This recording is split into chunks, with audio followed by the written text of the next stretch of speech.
પણ બ્રહ્માજી ઉપર ને ઉપર એવામાં કેવડાનું ફૂલ મળ્યું. હવે કેવડાનું ફૂલ પકડ્યું અને કીધું કે ભાઈ તું મારો સાક્ષી થા. હવે જે ભગવાનના મસ્તક પર બિરાજિત હોય એ બ્રહ્માજીની વાતમાં આવે ખરો જીતુ બાપુ? પણ એને બ્રહ્મને છોડ્યો છે સાહેબ. ત્યાં સુધી હતો ને ત્યાં સુધી વાંધો નહીં, અને ભગવાનને છોડે ને પછી ખોટો જ ભટકાય. જ્યાં સુધી તમે ઈશ્વરને ધ્યાનમાં રાખો, ભગવતીને કેન્દ્રમાં રાખો, ત્યાં સુધી તમારા ભટકવાની સંભાવના શૂન્ય છે.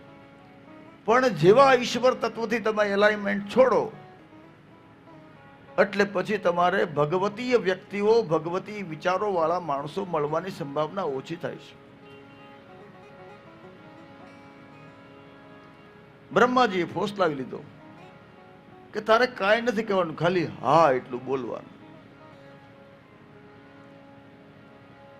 ભગવાન શંકરના મસ્તક પર હતો, પણ ભગવાન શંકરનું એક દિવસ મસ્તક હલી ગયું.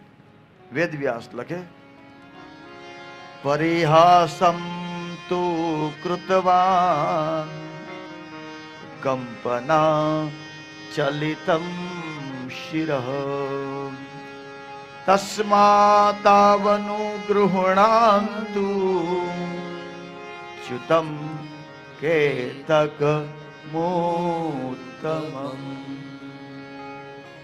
ભગવાન શંકર થોડા હસ્યા, એટલે હસ્યા એટલે થોડું મસ્તક હલી ગયું. એટલે થોડાક શંકર હલ્યા એટલે કેવડાએ મસ્તક છોડી દીધું. અહીંયા એમ પણ તર્ક આપે છે મહાત્માઓ કે થોડોક માલિક છલિત થયો એટલે કેવડાએ સાથ છોડી દીધો.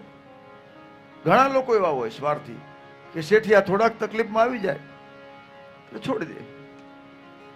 ને જહાજ ડૂબવાનું હોય ને ત્યારે ઉંદરડા પહેલા ભાગી જાય છે.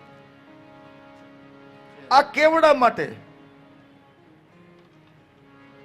સંતો નો મત આપે છે કે આ તકવાદી નીકળ્યો છે.